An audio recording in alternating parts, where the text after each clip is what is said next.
Começando a gravação de mais um Tocast, o podcast Pet, onde convidamos especialistas em algum tema da área Pet para compartilhar seu conhecimento e experiências. Hoje, antes de anunciar o fera que eu tenho aqui, quero falar da Toca Pet Escola, que é quem idealiza esse programa e quem realiza as gravações e tudo mais. Então, se você gosta desse conteúdo que a gente distribui semanalmente, dê um like no nosso canal e compartilhe para atingir mais pessoas. Hoje eu tenho o prazer de ter aqui o Luiz Fernando. Bem-vindo, Luiz Fernando. Bem-vindo. Muito bom ter você aqui. O Luiz Fernando, ele é responsável pelo departamento da raça Spitz alemão dentro da KCSP e também é criador dessa raça. Muito bem-vindo aqui conosco. Obrigado. Faz tempo que a gente tá querendo chamar você aqui. E faz tempo que eu queria participar aqui Legal, com vocês. excelente. Você vai dar aula aqui na Toca, enfim, tem muita coisa pra gente conversar. Primeiramente, quero saber como que surgiu a raça Spitz alemão na sua vida. Olha, desde criança eu já tinha visto, né, imagens, fotos desses cães, mas não tinha tido contato real com eles. Uhum. Na minha adolescência, acabei tendo contato com a raça e Que legal. daí por diante foi só aumentando o interesse e o estudo e acabei adquirindo esses exemplares e me tornei o criador que hoje eu sou. E aí começou, que legal, né?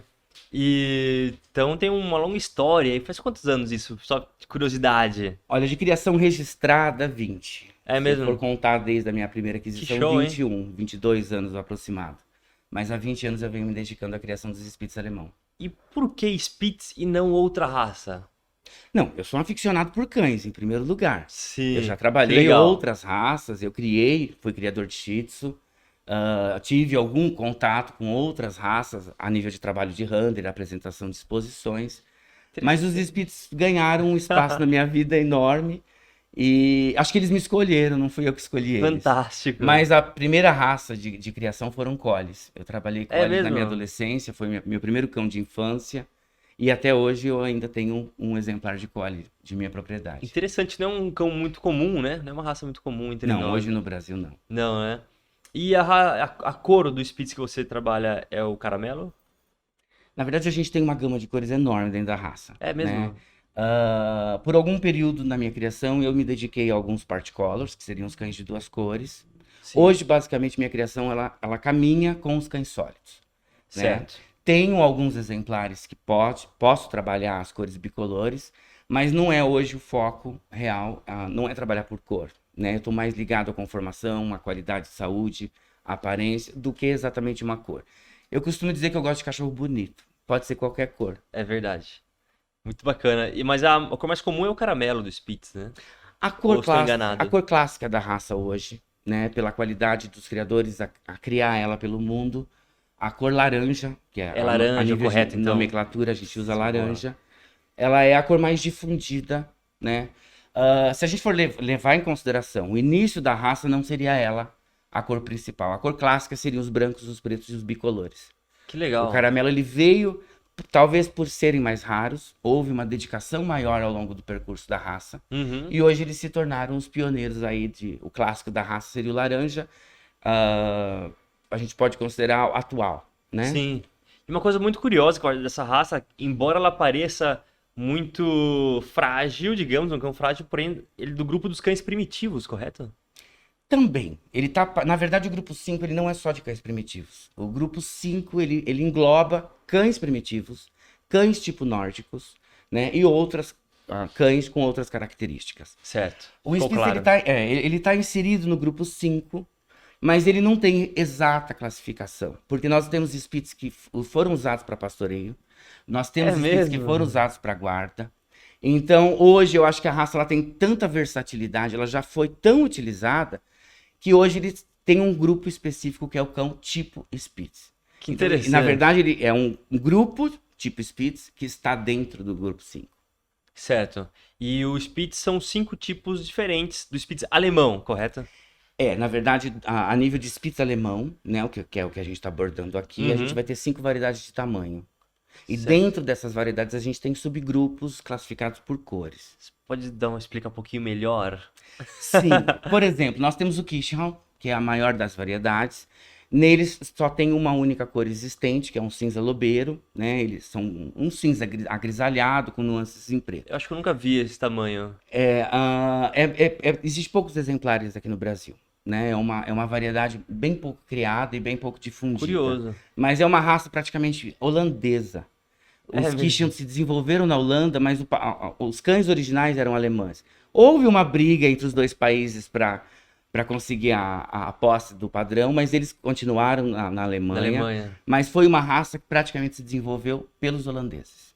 Os holandeses selecionaram, criaram essa raça, e o próprio nome do cão vem por um dia de cinza nublado, porque é o que ele expressa na cor do pelo. Ó, você tá agregando conhecimento aqui, caramba, muito bacana. E depois tem um pouco menor, né? Aí nós temos os Spitz grandes, que na verdade eles não são tão grandes assim. O que a gente classifica grande é simplesmente por ele ser o maior dessas variedades de Spitz. Mas são cães aproximadamente um pouco maior que um Beagle, vamos colocar assim, Entendi. tá? Mas são considerados grandes, tá? E nessa variedade a gente só tem 3 cores. A gente tem os Spitz grandes brancos, os pretos, e o marrom, Certo. tá? E E, depois tem e outros três aí nós tamanhos. vamos tendo dali para baixo o médio, o pequeno e os anões, que hoje também são considerados como Pomerânia. Certo. Aí nós temos uma gama de cores bem mais amplificada. Uma coisa que eu aprendi que foi com o Mário, que é o professor aqui da Toca, um dos nossos diretores, é o seguinte: é muito comum falar, o Lulu da Pomerânia, mas na verdade nem todo Spitz é um Lulu, correto? Correto, correto. Na verdade, o termo Lulu, ele era usado como você falar um cão de companhia. Sim, Ele é uma expressão francesa, com a interferência francesa aqui no Brasil. Então, quando você falava, eu tenho um Lulu, você já sabia que você tinha um cão de colo. Ah, da certo. Pomerânia, você sabia que era um Spitz alemão. Então, a raça se difundiu como Lulu da Pomerânia aqui no Brasil, principalmente, porque lá fora ela é conhecida ou como Spitz ou como Pomerânia, Que né? bacana. Mas o termo Lulu da Pomerânia é um apelido, como a gente chama os Dachshunds de salsichinha, o Lulu da Pomerânia é um termo pejorativo para a raça. Fantástico. Muito bacana. E os Pomerânios, então, são os anões. Seria a menor das variedades. Ele tem de até 20 centímetros, certo? Na verdade, essa questão de tamanho é bem polêmica, né? O padrão, os criadores muitas vezes questionam muito essa questão do tamanho. O padrão a gente tem que lembrar que ele é feito pelos alemães. Quem detém o padrão da raça é o alemão. E a única possibilidade de mudança nesse padrão é se o clube alemão, detentor desse padrão, modificar ou autorizar, Sim. né? Eles colocam uma margem muito grande de tamanhos, né? Então nós podemos ter cães de 18 até 24 centímetros sendo considerados anões. Só que existe um ponto no padrão que é o meio termo. É Quando a mesmo. gente cria animais, a gente precisa de uma harmonia. Então, o meio disso seria os cães adequados. Então, o que deveria existir eram cães de 20 a 22 centímetros. Era o tamanho mais procurado e o adequado. Certo. Eles poder ter mais ou menos não significa que eles são ideais, mas eles são considerados anões. Entendi. Agora ficou claro. E uma coisa muito interessante, eu tô com um bottom aqui que eu ganhei, muito interessante, que ele tem uma imagem que eu acho fabulosa, que vocês não vão conseguir ver, mas é a foto do cão com a estrutura dele sem o pelo e com o pelo, que mostra como é naturalmente, né? O pelo do Spitz, por ser uma pelagem dupla, dá uma característica única pra ele, né? Único não, porque a gente tem outras raças que detêm esse mesmo tipo de característica. Por exemplo, se a gente for lembrar do Samoyeda, ele tem a mesma conformação de pelagem. Ele tem a camada Bacana. de pelo dupla. Os Husky siberianos, embora não seja tão nítido por não ter comprimento como os Spitz atinge, também são cães com a mesma característica de pelagem dupla. Mas a pelagem do Spitz com certeza é o que dá o acabamento final para toda essa fofura que eles expressam pra certeza. gente. E só pra deixar mais claro pra todo mundo, essa pelagem dupla é um pelo que forma uma lã e outro tipo de pelo que sai desta lã pra formar tudo aquele cara de leão, assim, digamos, né? Exato, exato. Na verdade, esses cães são constituídos pela dupla camada, né? Sim, A gente chama a pelagem que atinge maior comprimento como pelo primário. É um pelo de cobertura, que também serve como um pelo de proteção. certo. E o subpelo nada mais é do que uma camada térmica. Esse subpelo, na verdade, ele vai agir mais a nível de temperatura do cão do que de proteção externa. A camada de fora protege do externo. a camada de dentro protege a temperatura. Fantástico.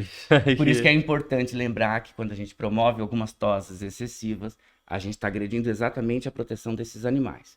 Mas isso é um assunto que a gente pode vir falando mais para frente na parte de estética. Claro. E essa pelagem mais densa de baixo é ela que mantém os pelos mais altos, né? Ela forma tipo uma camada ali que protege. Ela vem da sustentação, né? Porque Sustentação, ela é essa é a uma pelagem palavra muito certa. densa, né? Os exemplares com uma quantidade de pelos adequada, ele vai ter essa sustentação que vai deixar os pelos de cima, a camada primária, sustentada e armada.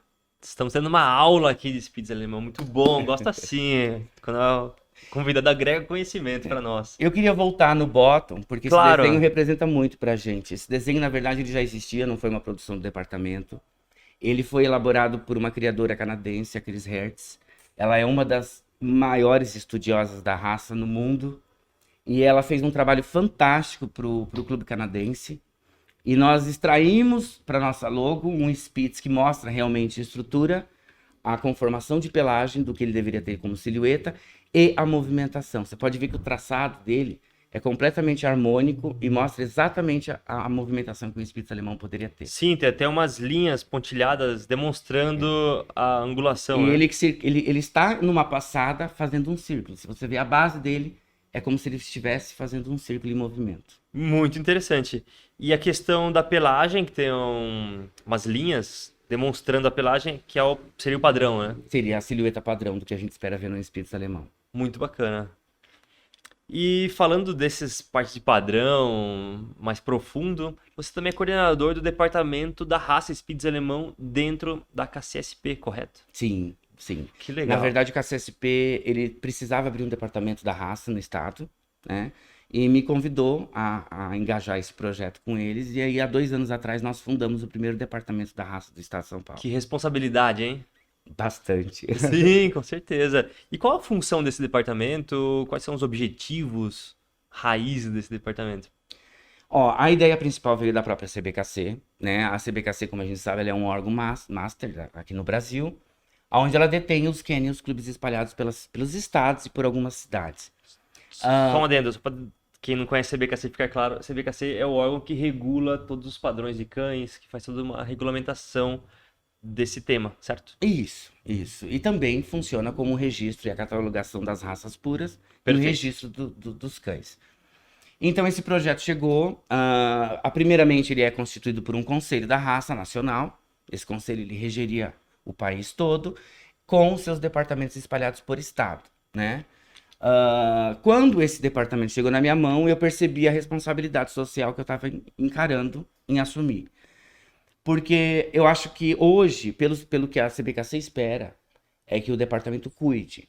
E nós não temos como obrigar ninguém a fazer nada, Sim. né? A gente espera o bom senso. E o que a gente pode fazer é liberar material, a parte didática, é direcionar os criadores e os proprietários desses cães a seguirem caminhos mais plausíveis e mais adequados para cada uma dessas raças. Né? Interessante. A minha função é cuidar dos Spitz. Então a gente hoje tem uma plataforma, a gente tem um site, que é o spitzsp.com.br, onde a gente está coletando materiais, a gente faz um estudo da raça para direcionar tanto uma criação consciente e adequada, como os próprios proprietários desses exemplares e em busca das informações corretas. A gente sabe que hoje na internet a gente tem uma chuva de informações Sim. aleatórias e que nem sempre tem embasamento científico. Tudo que o departamento hoje constrói de parte literária é embasado com algum profissional, um CRMV por trás da gente. Se nós vamos falar na parte de saúde, tem que ter um veterinário assinando, revendo os nossos textos, para a gente construir um material claro e sucinto para esses cães evoluírem realmente. Com certeza. E ter essa base teórica bem estruturada de uma fonte segura, isso é fundamental para ter uma evolução no conhecimento, evolução da informação na internet, né? Lembrando, há 20 anos atrás, quando eu realmente adentrei a raça, não tinha literatura, né? O pouco de conhecimento que nós tínhamos eram livros de fora. Poucos escritores já tinham escrito sobre o Spitz alemão, né? Pasme, no próprio clube da Alemanha, do Spitz, eles têm pouca informação. É mesmo? Mas nos países, os suecos têm muita informação da história do Spitz. É uma das raças mais antigas da Europa Central. Então ela acompanha também a evolução humana, né? Se a gente for parar para pensar aí, essa é uma raça que ela passou por inúmeros períodos junto com o ser humano, de guerras, de disseminação, de conflitos. Tanto que nós temos uma das variedades extintas hoje, É mesmo? que é a variedade grande, que foi também extinta, uma pelo desuso, porque eles eram utilizados para trabalho, Cão de guarda, por e exemplo. outra que eles encararam, além da diminuição desses exemplares, uma guerra, né? Eles passaram aí pela Segunda Guerra Mundial, onde dizimou muitos cães. Que interessante, cara. E infelizmente a gente está vivendo uma realidade muito próxima hoje, né? Espero que esses Sim. animais não sofram tanto quanto eles Com já certeza. sofreram e que isso pare logo. E então esse departamento ele também leva informação para os criadores para manter um bom manejo do seu plantel, porque criar não é tão simples, né? Na verdade, Diego, a gente dividiu, a gente classificou. É mesmo. O conteúdo aberto do site, ele é voltado e feito com um contexto para o proprietário. Para o cliente final, Para o digamos. cliente final. A pessoa que tem um Spitz alemão, ela quer entender, ela quer seguir algumas diretrizes ali para fazer o correto com o seu animal. O departamento ele vai proporcionar literatura para isso, tá? E, claro, com o digital hoje, a gente também está tendo aulas, a gente tem um canal no YouTube, Que onde a gente bacana. grava também entrevistas, como uma live, e a gente traz sempre um assunto muito importante, tanto da área pet, do proprietário final, como do criador. O criador, a gente está finalizando a sessão criador. Essa sessão vai ter um login e senha, onde o criador vai entrar e vai acessar conteúdos técnicos lá dentro. Entendi. Né? Para quem quer se aprofundar, esses conteúdos servem para juízes que querem se especializar, para criadores que estão iniciando a criação, os velhos que já estão aí na lida e precisam se atualizar de informações. É um estudo mais aprofundado essa parte da plataforma. Excelente. E o lado de fora dela é voltado à área pet.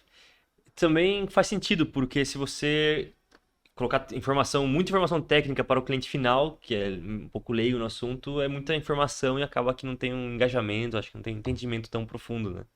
Eu uso como exemplo, se o médico me explicar como vai ser uma cirurgia, que ele vai cortar e É vai verdade. me curar, eu entendi que vai ser bom, né? Sim. Se ele me explicar passo a passo, eu desisto, levanto e vou me Com embora. certeza. Então eu acho que a gente tem que ter uma abordagem diferente para lidar com esse público, e o departamento entende isso.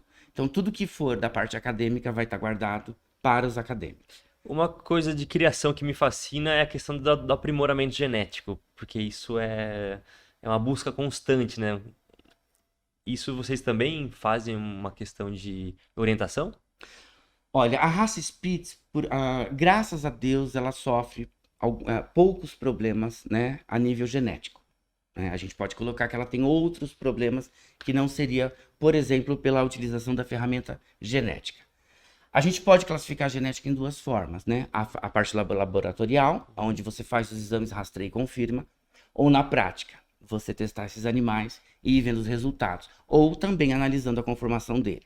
A gente já sabe que as literaturas passam que muitas coisas são hereditárias e genéticas e que olhando a gente já sabe, esse cão não deve ser utilizado para reprodução, ele pode cumprir uma função excelente como um cão de companhia, mas não é o melhor padreador ou matriz adequado para ser Sim. utilizado. Agora, existem coisas que só um exame laboratorial nos dá, né? Mas na raça Spitz hoje, a gente utiliza muito essa ferramenta da genética para cor, Sim. para detectar o que realmente, porque nem sempre o cão ele é exatamente aquela cor que ele expressa na pelagem, ele pode carregar outras cores por mesmo. dentro. Então o exame genético ele vai te dar uma previsibilidade maior, tanto do exemplar como do que ele pode produzir. Sim. É uma ferramenta interessante. Agora, a raça ela já teve uma utilização muito importante, que eu acho que é importante pincelar. Nós tínhamos um problema de atrofia progressiva de retina na raça. Quando eu comecei a raça, ainda esse problema era persistente em quase todas as variedades. E através da ferramenta dos exames genéticos, nós conseguimos erradicar o problema da atrofia progressiva de retina nas variedades pequenas. Tá? Hoje, se a gente for parar para pensar, toda a população de cães anão, pequena e média, a gente já não tem mais um número significativo de cães afetados. Infelizmente, nós ainda temos na variedade grande e nos Keeshonds. Então, esses exames são indicados para essas duas variedades e não são indicados para as menores. Entendi. Então, a tecnologia veio também para auxiliar nesse processo de melhoramento. Sempre, né? À medida que a gente consegue rastrear uma doença e a gente consegue selecionar exemplares, a probabilidade é que dentro de alguns anos a gente consiga erradicar uma doença e trazer esses cães o mais saudável possível. E qual um dos principais desafios da criação de um cão? seria essa a escolha das matrizes para, para ver futuras gerações e ver qual exemplar você quer tirar lá na frente, Acho que o maior desafio para começar uma criação, que você encontra na sua criação. que eu encontro na minha criação, eu vou ter que pensar essa é a resposta. Porque O realmente maior essa questão desafio. de escolhas das matrizes, eu acho muito bacana, porque você tem que pensar muito no futuro. Então, às vezes, você quer um cão um Eu acho certo que eu encontrei a exemplar. resposta. O maior desafio é prosseguir na criação. É mesmo. É quando eu atingir os meus objetivos e agora? Qual é o animal que eu vou acrescentar? Eu tenho uma prova disso na criação. Eu, por exemplo, em 20 anos consegui erradicar praticamente em 90% o índice de cesáreas das minhas cadelas. Que Isso interessante. foi um processo de seleção muito grande. Eu tive que estudar muita anatomia, formação de esqueleto. Está muito ligado também à conformação de bacia dessas cadelas. Foi quando eu entendi que os meus cães poderiam ser um pouco mais largos. E fui em busca disso, atingir. Mas hoje, de repente, você não encontrar um padreador que te traga essa característica que você já tem. Isso é um desafio. É como prosseguir. Eu acho que o desafio do criador é sempre, Que desde o interessante, momento do né? que ele inicia. Mas a criação não para. Sim, Um dia, talvez, eu venha a faltar e o meu trabalho vai ficar. Alguém vai ter acesso a esses cães que já foram produzidos pelo Canil de Libras. E o que eles vão fazer com esses cães, eu não sei. Mas o que eu, enquanto proprietário deles, posso fazer, eu estou fazendo a minha parte. claro. Mas o prosseguir é sempre muito difícil. E quando você vê um cão que foi do Canil de Libras em fotos, você vê um cão lindo, exemplar, dá um orgulho em você? Com certeza, com certeza. Saber que fez diferença faz, acho que preenche o ego, né? Por um lado benéfico, sempre. A gente Claro. sempre vai ter as duas realidades. Mas quando você vê que algo foi continuado, principalmente prosseguindo naquela característica que você prezava tanto, é realmente satisfatório. Muito bacana, hein? E uma outra pergunta. Ela é uma raça muito popular hoje em dia, né? E as raças populares, muitas vezes, ela entra no gosto e acaba que entram criadores não muito sérios que acabam trazendo alguns aspectos negativos, né, para a raça. Isso realmente acontece? Acontece, foi por isso que eu falei, preciso pensar. Quando você falou qual foi o maior desafio de um criador, Sim. o mercado, com certeza, é um dos pilares, né? Eu me entendi como criador, eu não comecei como comercial, né? Uhum. Eu trabalhei muitos anos na minha área, que eu sou groomer, né? Eu tenho uma quantidade de anos bem maior do que de criação. Que legal. Então eu não precisava, né, de viabilizar financeiramente a minha criação. Até o momento que eu tive que decidir. Ou eu me dedico à minha criação, ou eu continuo na minha Uhum. carreira de groomer. E tô aqui hoje, né? Virei criador. Ficou muito claro essa minha questão. Mas o mercado realmente é uma das coisas que mais atrapalha um criador sério. Eu acho que o mercado negro desses animais é o que mais atrapalha. Tanto a nível de aparência, né? Porque Sim, infelizmente criadores agem de má fé. E aí toda uma classe é prejudicada, porque nós somos julgados como. imagino. E na verdade nós temos uma distinção muito grande do que é um criador sério e um criador. Hoje a gente fala pejorativamente comercial, né? Sim. Então é um desafio vencer o mercado e tentar mostrar para as pessoas que você tem exemplares bons, que ali dentro daquela criação tem investimento, tem estudo, tem Com seriedade. certeza. E aí você tem que trabalhar para mostrar o teu produto e teu marketing. As pessoas que compram cães por OLX, Mercado Livre, não sabem o que está por trás, né, de uma criação de má índole, digamos assim, né? A gente sabe que é uma tendência. Esses sites geralmente eles não enquadram pelo molde do qual ele coloca os anúncios, né? A Sim. maneira. Mas num site mesmo, particular, você pode encontrar um criador que não é nada daquilo do que ele se apresenta, né? No Instagram, hoje, por exemplo, também a gente pode encontrar criadores que não são. A gente está cheio hoje. Infelizmente, nós temos uma quantidade muito grande de perfis falsos que estão trabalhando dentro da nossa área, É se mesmo? colocando como criadores. E eu acho que o mais importante é usar a tecnologia a seu favor. Hoje nós temos a possibilidade de ter videochamada, de fazer ligação, e uma coisa que se perdeu ao longo de um percurso que eu acho importantíssimo. Uma família, quando ela decide adquirir um animal de Uhum. estimação, eu acho que para essa família deve ser um momento muito importante. Por que não se deslocar até a casa do criador e conhecer esses criadores de perto, Com ao vivo? certeza. Claro que hoje a gente a gente está num país continental, né? De repente a gente não tem um acesso a um criador perto da tua casa. Muitas vezes não é viável pegar um avião ou fazer uma viagem de 3, 4 dias. Então a internet facilita muito nessa compra e nessa venda.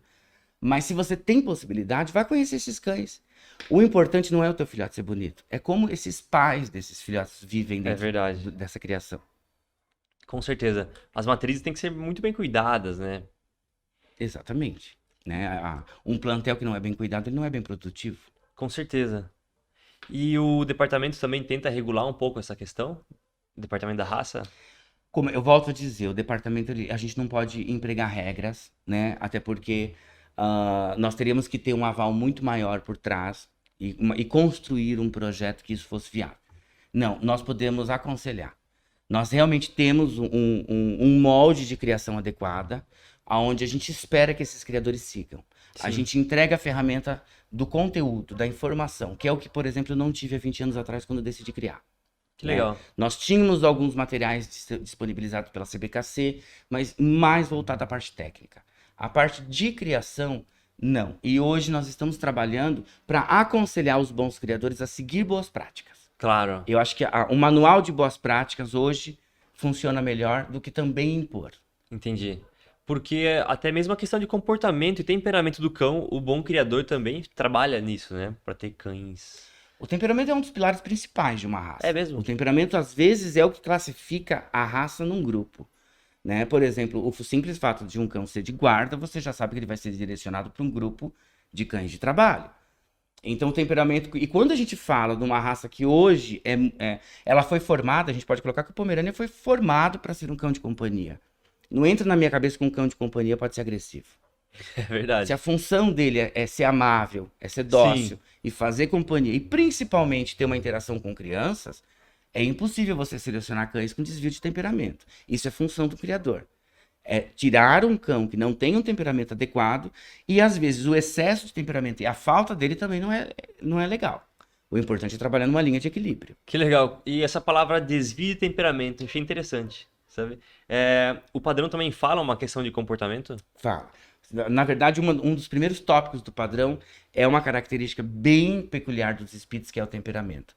Tanto que ele menciona que o cão ele tem que ser ativo e altivo em pista. E ele tem que se mostrar como se ele carregasse uma arrogância dentro dele. É mesmo? É um exibido. E é uma coisa que você enxerga na Tem que raça. ser marrento. Você ali. olha o Spitz e você vê esse cão é exibido. Ele tem Que legal. um glamour, né? No andar, no Charmoso. caminhar. Ele tem um charme próprio dele. E eu achei também que é uma raça que, na família, ele alegra a família e também tenta proteger a família, né?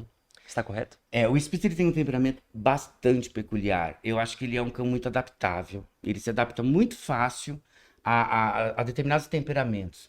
Né? Ele é um cão que ele solicita atenção e ao mesmo tempo ele consegue ficar na dele quando é necessário. Então, assim, ele é um cão muito versátil. Ele abraça, ele aguenta brincadeiras abruptas. É mesmo. Ele é um cão esportivo. Ele tá sempre pronto.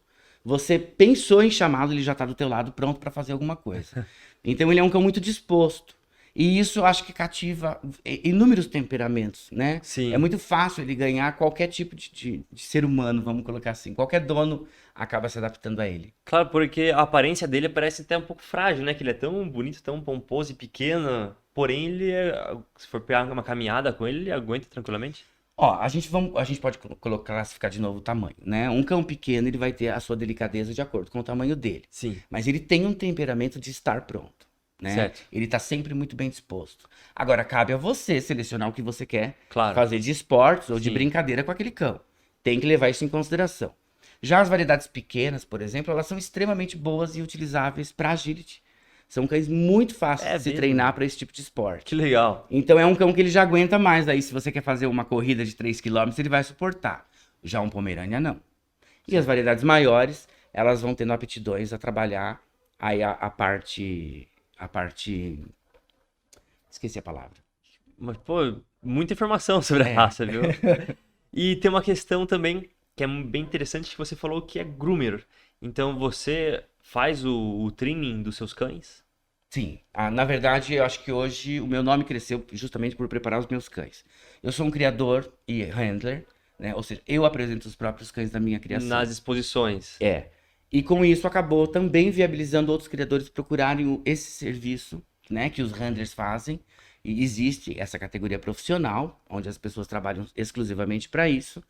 Mas eu sempre gostei muito de apresentar os meus próprios cães. E acabou eu tendo a possibilidade de trabalhar para outros canis e terceirizar esse tipo de serviço Que interessante. para outros criadores. Claro que apresentar seu próprio cão deve ser um orgulho muito maior, Claro, né? são vários estágios, né? Porque o cão, ele passa pelo processo de criação, treino e preparo. Dali ele vai para um handler. E o handler, ele vai treinar e vai manter essa pelagem. E na hora do preparo vai entrar um trimming e um grooming, né? Então, por fazer isso dos meus próprios cães, eu acabei me aperfeiçoando exatamente na raça. Sim. Você pode só deixar claro o que seria o trimming e o que seria o grooming? Para o O nosso trimming público? seria um polimento final, né? Você tem um cão com a pelagem íntegra, você vai moldar ele à maneira de ressaltar qualidades e mostrar exatamente pontos específicos que na avaliação vão ser levados em conta, né? Por exemplo, às vezes a gente tem uma interferência da juba excessiva, então a função do trimming é limpar essa frente do cão para que o juiz possa avaliar a movimentação dele. E Entendi. nada tem a ver com uma tosa. O trimming, ele vai ressaltar as qualidades do cão e vai dar um polimento só para essa pelagem não atrapalhar a avaliação. Ficou claro agora. A tosa, você descaracteriza o cão à medida que esse profissional tiver o talento de fazer isso. Sim. Porque o padrão da raça fala que deve ser bem natural o processo de trimming da raça, certo? Na verdade, o padrão, ele nem mencionava trimming algum. É mesmo? Né? A gente já promovia alguns trims antigamente, limpava-se pata, fazia... porque eram coisas básicas e triviais. O trimming, ele foi ganhando força nos Estados Unidos. Os Estados Unidos é um país que ele trabalha muito essa parte estética dos cães de exposição. E esses cães passaram a ganhar uma forma diferenciada. Sim. E isso foi aceito por praticamente quase todos os continentes. Hoje, na própria Europa, esses cães são trimados. Mas o padrão hoje, ele menciona, principalmente se a gente for parar para olhar os padrões de fora do país, aonde eles têm isso mencionado no padrão, deve ser um leve polimento, nunca uma tosa. E a tosa pode ser uma tosa comercial, como falam. Você pode deixar o cão muito mais redondinho, bonito, mas o padrão fala da juba, né? Fala do... Um trimming, ele precisa... Um cão de exposição, lembrando de uma raça Spitz, a gente vai entender dentro do padrão o que a gente espera. O padrão, ele menciona que é um cão de gola e uma juba farta. Ele menciona que é um cão franjado. Então a gente já espera ver franjas tanto na parte anterior quanto posterior. Ele menciona que essa franja, ele vem da garupa ao jarrete. Então ela vai ocupar toda a parte de trás do cão, desde o início da cauda até as pernas. Que legal. E uma cauda muito espessa. A partir do momento que você constrói uma silhueta dessas, você não tem como modificar isso num trimming se você tirar as características que o padrão pede. Sim. Pra mim, a partir do momento que eu removo isso, eu descaracterizei esse cão. Que legal.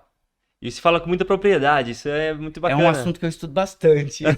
Então, tá vendo, tem um embasamento teórico por trás, então. Tem. E já esse embasamento teórico, você também é professor, né? Que você vai dar um curso aqui na Toca da raça Spitz. Sim. O que compõe esse curso em si? Olha, o curso, na verdade, eu trago as primeiras... A construção de um trimming, as angulações e as linhas importantes para se preservar, né? Ele é um curso primário, após ele tem alguns outros estágios de aperfeiçoamento, mas ele é um curso de especialização específico para a raça Spitz alemão, mais voltado para a variedade pomerânia, mas eu englobo também como deveria ser feito os cães com um tipo mais primitivo, que seriam das variedades maiores, e a adaptação do que deve ser caracterizado tanto num trimming da raça oficial e a variabilidade que a gente pode conseguir chegar numa comercial sem agredir essas pelagens. Sem agredir ao ponto de nós provocarmos, de repente, que esse exemplar seja submetido por uma tosa e ter que passar por um processo de tratamento médico e clínico por efeito da tosa, né? Então, o curso ele envolve trazer um trimming oficial e uma tosa comercial não agressiva para esses animais. Interessante, hein? Muito bacana, deu vontade de fazer esse curso aí. Vamos, é só se inscrever. Com certeza. E eu sei que tem alunos seus que estão indo super bem em campeonatos de tosa para a raça, certo? Na verdade, o curso, quando eu decidi formar ele, eu imaginava que eu fosse atingir um público-alvo, que seriam os sinófilos, os handlers, as pessoas de exposição. Porque eu tinha feito uma viagem aos Estados Unidos, e é o país que mais trimava esses cães. É o país que a gente mais encontrava cães em exposição cortados, né? E eu percebi que lá não existia mais essa ideologia. A Nacional do Pomerânia, que tinha 480 cães inscritos, Caramba. que é um dos maiores eventos da raça no mundo, eu falei, os grandes campeões não estão trimados excessivamente. O que está acontecendo? Eu estou no país do trimming e esses cães não estão trimados, Quando os né? paquilos não estão trimados, eles estão o mais natural possível. Eles estavam trimados, mas eles não estavam excessivos. Eles não estavam tosados, Entendi. né, em pista. E eu falei, eu preciso levar essa informação para a sinofilia brasileira. E como? Montei um curso, né? E assustadoramente, os groomers passaram a se interessar por esse curso. E eu acabei enchendo salas e salas de alunos com profissionais da área. Groomers de 20, 25 anos no mercado se inscreviam no meu curso para vir aprender como fazer um Spitz alemão. Excelente. E nesse mesmo percurso, as competições de tosa foram ganhando espaço no Brasil. E sem saber onde nós íamos chegar, eu produzi os 2 campeões por 2 anos consecutivos da maior competição do mundo, Pô, parabéns. com as técnicas que eu aplico no curso. É mesmo? Pô, então esse curso vale. Por sinal, eu queria mandar um abraço pro Claro. Rogério Brito, que é um excelente groomer. Hoje ele está atuando no Rio de Janeiro, campeão do Master Groom, e pro Rubens Papa, que atingiu o Best in Show absoluto em todas as categorias com a técnica que eu ensinei no curso. Caramba, então tem um alto nível aí de tosa, hein? Na verdade, atingimos esse alto nível. Não tinha parâmetros, né? É. Nós atingimos esse alto nível. Então, só para ficar claro, não descaracteriza a raça, não é aquela tosa comercial que deixa ele redondinho, não, né? É uma tosa que deixa ele natural, realça as características. Eu sou contra essa expressão, né? Eu escrevi até um artigo para uma revista grande do mercado pet, onde ela precisava dar diretrizes para as novas competições de tosa. Tosa comercial é aquela que você vende. Você induz o cliente a usar. Por quê? Muitas vezes a loja não tem artifício de ferramentas para produzir uma boa tosa naquele cão. Então ela vai ter que vender, ela vai ter que entregar esse cão pronto, e aí ela vai vender comercialmente, ela te induz uma tosa. Uma tosa usual é aquela que o proprietário escolhe qual é a tosa que ele quer que o cão dele use. E aí você tem que ter a disponibilidade desse serviço dentro de uma loja. Se você tem um cliente que quer fazer um trimming da raça, ou você quer fazer um trimming talvez um pouquinho mais excessivo, mas sem agredir esse cão, se você não estiver preparado, você perde esse cliente dentro da tua loja. Exatamente. É um serviço exclusivo, é um serviço que pode agregar valor dentro de uma loja, dentro de um banho tosa, e ir para a carreira profissional, né? E você pode ter a variabilidade. Isso não é obrigado que você tenha que fazer esses Spitz sempre nesses padrões. Mas você está capacitado em poder oferecer isso dentro da tua loja como serviço, é um diferencial para a tua loja também.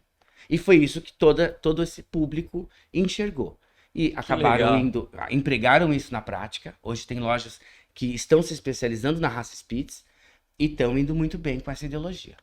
E só para tirar, tem uma lenda no mercado que não pode usar máquinas em Spitz, porém é utilizada, né? Isso realmente quero ter a opinião de um especialista na raça sobre esse tema. Olha, na verdade, por que nós não pode usar uma máquina num Spitz alemão? Porque nós não temos lâminas à altura suficiente para se promover uma tosa no Spitz. Hoje, acho que a lâmina mais alta que a gente tem hoje disponível em qualquer marca no mercado, a gente atinge 5 centímetros. 5 centímetros é muito pouco, né? E quando a gente faz uma tosa à máquina, ela vai padronizar uma altura no corpo do cachorro todo. Exato. A gente não vai ter variabilidade de altura nesses cães. Então, automaticamente, a gente perde alturas de gola, saias e franjas. Então, não é que não pode se utilizar. Se tivéssemos máquinas que cortassem esses cães de uma maneira mais alta, sim. Então, já que nós não temos, realmente não é lenda, não se deve utilizar máquina em nenhum lugar do Spitz alemão, salvo na sola dos pés, se for para fazer uma tosa higiênica. No final desse ano, agora em dezembro, vai ter exposição mundial de beleza de cães, né? E a pergunta é, tem uma previsibilidade? Vocês estão tendo alguma ação para estar o evento? Sim, na verdade, o Brasil vai sediar a Mundial, né? É uma exposição de conformação e beleza. Vai ser 20 anos, 100 anos, 100 anos de sinofilia brasileira. Brasil. Estamos também tendo uma comemoração junto. A gente prevê uma quantidade de Spitz participando da Mundial em grande escala. A gente tem bastante perspectiva de que a raça esteja bem presente onde ela já está, né? No decorrer de todo esse ano, a gente já vem analisando a presença desses cães em pista. E eu acredito que na Mundial não vai ser diferente. Acredito eu que a gente vai ter ainda uma capacidade máxima de cães, Que bacana. aproveitando essa oportunidade de participar de um evento tão importante. Claro, e deve não, né? Com certeza virar cães do exterior, né? Pra competir aqui. A gente espera que sim, né? Isso vai elevar muito o nível de competição. Acredito eu que a gente vai ter Uhum. bastante pessoas interessadas em participar do nosso evento. E os níveis do cães brasileiros competem com os lá de fora tranquilamente. Competem. A gente tem bons criadores, a gente tem um plantel brasileiro de boa qualidade, embora que reduzido, né? Lembrando que a raça hoje ela é uma das raças mais expandidas em números, então não são todos os criadores que têm cães realmente de alto nível, de alta performance, mas nós temos criadores muito bons que trouxeram cães de fora, cães importados, e já também tem a primeira, a segunda geração desses cães nascidas no país. E a gente Que espera legal. encontrar esses cães lá, mostrando ao que eles vieram. E hoje, embora seja Alemanha, mas vocês estão nos Estados Unidos. Hoje a base da criação que está em evidência, assim, continua sendo a Alemanha, dessa raça? Não, a gente pode colocar que na história do Spitz a gente teve 3 países importantes para a construção. Quais são? Os Spitz alemães eles vagavam pela Europa Central, né? Como eu te disse, os holandeses construíram uma das variedades que foi o Kirschhound. Na sequência, houve um desinteresse muito grande pelos grandes, porque eles eram usados para guardar as parreiras de uva na Alemanha, no sul da Alemanha, e quando eles caíram em desuso, essa variedade acabou não sendo prosseguida. Na sequência, houve uma migração de exemplares em alta quantidade para a Inglaterra. Foi onde se atingiu o menor tamanho. Os ingleses produziram mesmo? os pomerâneos que nós temos hoje de tamanho. Sim. E a aparência de alguma leva desses cães migradas para os Estados Unidos constitui os Spitz modernos que temos hoje. Que legal. Aula de história junto. Também. E os Estados Unidos conseguem como um polo também de criação de cães. Todas as raças. Eu acho que o acredito, né? Spitz hoje é criado em todos os continentes com exímio, com bastante qualidade. A gente encontra Spitz asiáticos, a gente encontra canadenses, os europeus, o próprio Estados Unidos. Eu acho que hoje nós temos qualidade de cães espalhados por todo o mundo. Mas claro que alguns países sempre se destacam, mas também oscila. Alguns anos um país cria melhor do que o outro, isso vai oscilando. Mas os Estados Unidos a gente pode colocar que é o patrono do Pomerânia atual. Que interessante também. Você falou que tem exposição lá com 480 cães. A maior exposição da raça no mundo é a nacional do Pomerânia. Existem 2 nacionais, a de inverno e a de verão. Eu sempre fui para as de inverno. Uhum. Eu peguei um ano com 480, mas já tivemos anos com 600 inscrições. São 4 dias de evento para conseguir jogar todos esses cães e é uma exposição onde só participa Spitz alemão. Mas o clube ele é muito desenvolvido, né? Talvez o nosso departamento chegue nesse patamar que a APC é hoje. Mas eles não se preocupam só com a conformação. Eles têm provas de adestramento, eles têm prova de obediência. Então eles trazem o público pet com seus próprios cães a participar desse evento. E eu acho que eles englobam, é uma sinofilia mais expandida, né? Eu acho que o departamento, por ser novo, a gente tem construído ideologias, primeiro da parte teórica, mas acredito eu espero enxergar o departamento um dia conseguindo promover um trabalho como esse. E vocês consideram um sinófilo? Desde que nasci. Boa, boa. Desde que nasci. Fui me aprimorando. Claro. E esse aprimoramento vem muito em busca de informações em padrões, em...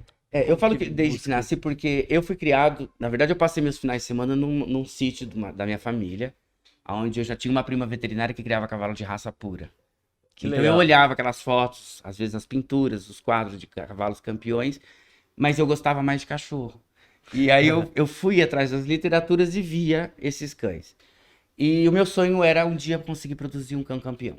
Que Eu acho que legal. o meu ápice na criação foi quando eu fechei meu primeiro campeonato, e não o que eu faço hoje. E quando você fecha um campeonato, seria o quê? Pra mim, a conformação que eu tô indo pelo caminho certo. Meu cão mereceu ser campeão. Certo, então quando fala fechou um campeonato é que seu cão passou por algumas etapas Por várias etapas para atingir um título. da raça ou de todos? Na verdade, nas exposições gerais, elas são divididas por raças, né? Depois eles vão degladiar entre todas, né? De Certo. acordo com os grupos. Mas, a princípio, a exposição não começa se não houver as raças. Então, primeiro há a seleção dos melhores de cada raça, para depois eles irem competir. Quando eu digo que o meu cão fechou um campeonato, é quando eu produzi um cão da minha criação, digno de eu fechar um campeonato e me orgulhar, e ouvir um feedback desses juízes dizendo, esse cão é um bom cão. Que legal. E quando isso ocorre, você está com um cão. Quando você começou a planejar esse cão? Eu acho que nenhum criador... É muitos anos para você planejar um cão. Sim, né? Hoje eu já planejo outro. Hoje a minha meta mudou, as minhas ideologias mudaram. Eu posso vagar dentro da minha raça com algumas cores. Eu posso tentar produzir um exemplar de alguma cor com aquela conformação. Então, assim, não para. Isso não Sim. para, é uma coisa incessante. É uma pulga que coça atrás da sua orelha diariamente. E curiosidade, a cor influencia o temperamento? Dos Spitz alemão, eu posso considerar que poderia sim nas outras variedades. Hoje, nas que a gente tem trabalhado, não. Nos Pomerânias, não. Mas lembrando que antigamente os cães de coloração preta da variedade grande, eles eram selecionados por uma função de trabalho. Eu acredito que esses cães tinham uma capacidade de temperamento de guarda e pastoreio mais aguçada. Sim. Mas todos os cães pretos têm isso? Não. Até porque hoje a gente está falando até de outro tamanho. Sim. Né?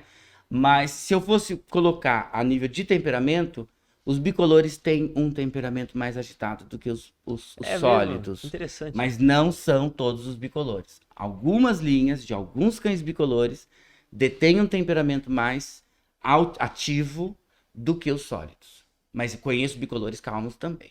E quando você fala bicolor, seria preto e branco? Seria laranja e branco? Um branco com alguma cor expressa na pelagem. Ele pode ser branco e laranja, Sim. branco e preto, branco e marrom.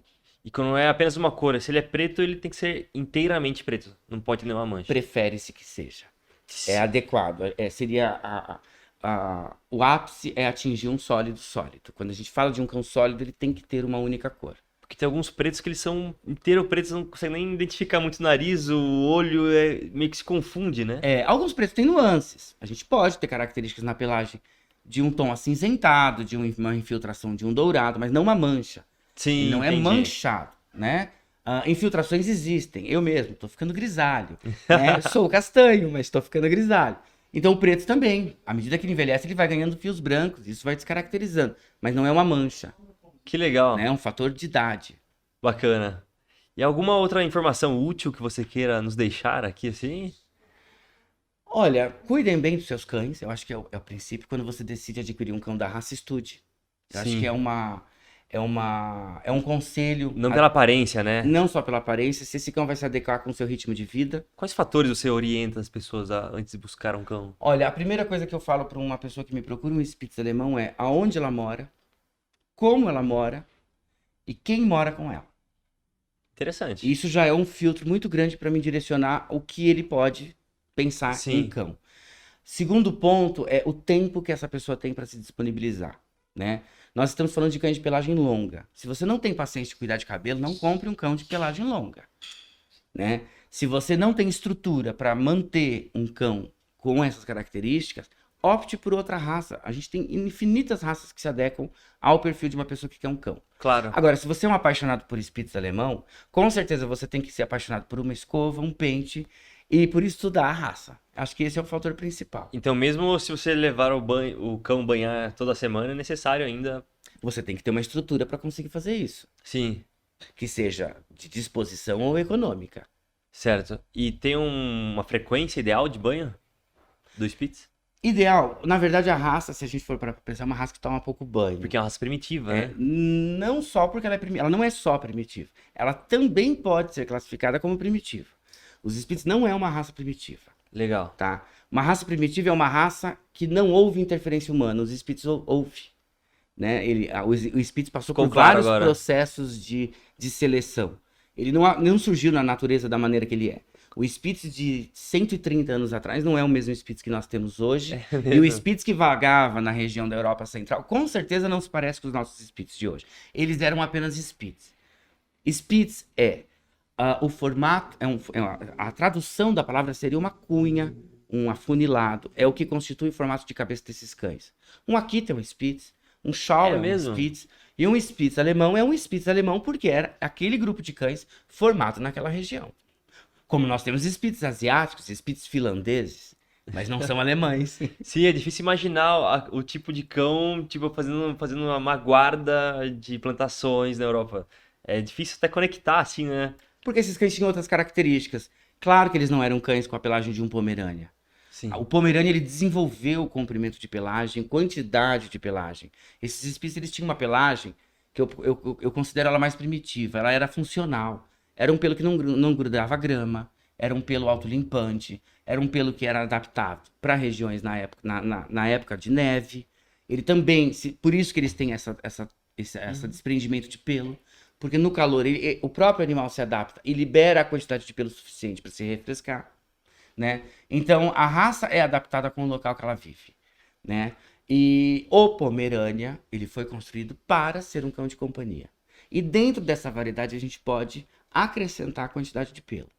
Mas a gente não espera que um cão de pastoreio de 32, 46 centímetros de altura Sim. tenha essa exuberância de pelo. Você solta na grama, ele vai virar uma vassoura, ele vai sair Com varrendo certeza. folha seca. Caramba, É funcionalidade. Um Pomerânia não funciona para guarda. A não ser que ele lata. sim. Eu aprendi muito com a nossa bate-papo aqui, viu? Tive uma aula de Pomerânia, acho que vai levar muita informação. Que bom, pra eu fico turma. muito feliz, eu fico muito contente de ser convidado para participar desse projeto. Eu já venho acompanhando a Toca há bastante Que show. tempo. Eu quero dar uns parabéns para toda a ideologia de vocês. Obrigado, E agradeço eu acho que esse é o mesmo. caminho e eu espero estar aqui de novo e mais vezes, Sim. sempre que vocês precisarem falar do Spitz alemão. Nós, por ser uma escola, a gente levanta a bandeira da educação de qualidade, informação boa. Então, nada melhor que um podcast desse, que eu acredito que é um programa para assistir com a família, um domingo, levar cultura para criança e adultos. Né? Agora eu faço uma pergunta para você. Vocês se Diga. consideram sinófilos? Não. Mas é. Quando duas pessoas estão falando sobre cães, sinofilia e melhora, eles são sinófilos. Que legal. Gostei. Vocês estão fazendo sinofilia aqui. Que show. Embora eu já tenha assistido várias aulas do Mário e vou absorvendo conhecimento sobre sinofilia por osmose aqui com os entrevistados todos, ainda não me tinha me considerado, mas foi uma Mas boa pergunta. você compartilha a informação que você está tendo com uma infinidade de pessoas que estão interessadas. E essas pessoas são sinófilas. Excelente, hein? E tem alguma outra raça, por exemplo, se você falar assim hoje, não, quero criar outra raça além de Spitz, qual você iria? Ah, tem uma lista enorme. Collies eu amo, mas eu tenho, então eu já detenho a raça. Eu sou apaixonado por cães de pelo longo, infelizmente. Eu gosto de trabalho. É mesmo? Como um É, Zaffian Hound, eu algo penso num assim? cachorro, eu já penso aqui, escova eu tenho que comprar. Eu gosto muito do Japanese Team, é uma raça que me encanta demais. Eu desconheço. Piqueneses é uma paixão antiga, já tive, já criei. É uma raça do coração, é uma raça que me... Eu não consigo andar na rua e ver um piquenês e não parar. Que legal. Seja ele lindo dentro do padrão da raça, ou seja, é uma raça que me encanta. Eu gosto muito de cães de pelo longo, muitas raças me encantam. Sim. Mas para criar, hoje, o Spitz me completa por um todo. E uma curiosidade, quantos filhotes por cria geralmente dá? Depende, né? A gente tá falando de uma raça de 5 variedades. Isso vai oscilar muito por conta do tamanho desses cães. Mas eu vou colocar na menor das variedades de 1 a 4. Um criador que tem uma ninhada de 4 filhotes pode levantar a mão pro céu e ficar bem feliz. Acredito que nas variedades pequenas, esse número aumente, oscilando também de 1 a 6. Vamos Entendi. colocando. Aumenta-se uns 2 filhotes de acordo com o tamanho. Mas ao mesmo tempo, vai de via de regra. Eu conheço ninhadas de Quichão que nascem 2 ou 4, e eles são a maior das variedades. Entendi. Eu acho que não há uma coisa padronizada. Mas o que eu posso te responder é das 2 variedades que eu mais trabalho. De 2 a 4 e dos maiores de 1 a 4 e de 1 a 6. Daí a importância também de procurar um criador idôneo de qualidade, né? Pra adquirir um filhote. Olha, eu acho que um criador sério, você vai estar comprando também um estudo e um trabalho que ele fez ali na seleção. Ninguém imagina o quanto de seleção a gente tem, né? E quando a gente fala de seleção, a gente não está falando que a gente está vendendo nossos descartes. A gente está falando que a gente está vendendo apenas o que não foi selecionado. Eu vou te citar um exemplo. Eu tenho uma linha de sangue de cães vermelhos, muito raro. Hoje o tom vermelho do pelo dos Spitz é muito difícil de conseguir. Mesmo? E essa linha de sangue detém uma característica muito importante, que é um formato de olho que eu acho que, para mim, é o formato de olho que todos os Spitz alemão deveriam ter. Então, se eu tenho uma ninhada onde nasce 3 filhotes e 2 desses filhotes nascem com esse formato de olho que eu estou procurando, eu vou vender 2 filhotes dessa ninhada e ficar com um. Sim. Eu não tô vendendo esse filhote porque ele tem um defeito. Eu não tô vendendo esse filhote porque ele não é tão bonito. Eu tô vendendo esse filhote porque ou eu preferi o irmão e esse também tem aquele formato de olho que eu queria, ou porque aquele não nasceu com o formato de olho que eu queria. Mas às vezes, esse formato de olho que eu não quero é tudo aquilo que você tá procurando na tua criação. Que legal. Então essa seleção não é porque esse filhote ele vem atípico ou porque ele não tem características da raça. É porque eu estou em busca de um formato de olho. E se nenhum daqueles filhotes da ninhada nascesse com aquele formato de olho que eu almejo, eu não seguraria nenhum. E todos iam ser entregues para ser cães de companhia. E como que é pegar o filhote e já identificar essas características que ele será um cão, um exemplar campeão? Tempo. E eu falo, a pessoa que quer adquirir um bom exemplar de Spitz alemão, espere, não adquira um cão com menos de 4 meses de idade. Quanto mais tempo o filhote tiver, mais fácil você detecta características nele. Um filhote de cachorro, ele é lindo desde que ele nasce. Sim, isso é fato. Características de seleção, só o tempo vai te dizer. Né? E uma particularidade, e isso acontece em muitas raças, os filhotes de Spitz são muito lindos e se assemelham muito uns com os outros. Sim. Às vezes, com 60 dias, é difícil identificar quem tem ou quem não tem certas características. Você quer garantia? Pague mais por isso e compre de um canil idôneo e que pratique o imprinting, que é importante manter esses filhotes junto com os pais por um longo período e adquira esses filhotes com mais idade. Quanto mais idade o filhote tiver, mais garantias você vai estar comprando desse Boa cão. informação. E ele tem uma idade que ele troca de pelo, né? Com 4 meses. Sim. Na verdade, todos os mamíferos trocam de pelo. Inclusive, nós trocamos de cabelo quando nascemos e vamos crescer. É verdade. Então, assim, eu até li um post esses dias que tava falando, os Spitz alemão trocam de pelo porque eles descendem dos lobos. E os lobos descendem de quê? Na verdade, toda a espécie mamífera troca de pelo, né? O Spitz realmente vai trocar de pelo. Ele começa a partir dos seus 70 dias, alguns mais tardios, alguns mais adiantados. E por volta dos seus 6, 8 meses, essa transição já começa a desaparecer e você já começa a ver uma pelagem. Mas ele vai ter uma troca anual, pelo menos. Entendi. E se você cruza 2 Spitz laranjas, os filhotes serão laranjas? Não necessariamente. Aí depende da seleção genética que constitui essa linha de sangue. Eu posso, dentro das cores sólidas, terem algumas previsibilidades. Se esse criador seguir as regras do que constitui o que a gente indica, a previsibilidade dele aumenta. Mas eu posso ter variabilidade. Por exemplo, um cão creme é um cão laranja. Entendi. Geneticamente, ele é laranja, ele não é creme. Então, eu posso ter um creme nascendo de 2 laranjas. Um cão vermelho é laranja. Eu posso ter um cão vermelho nascendo de 2 laranjas. Como eu posso ter de 2 vermelhos nascendo laranja. Então, o que muda é tonalidade.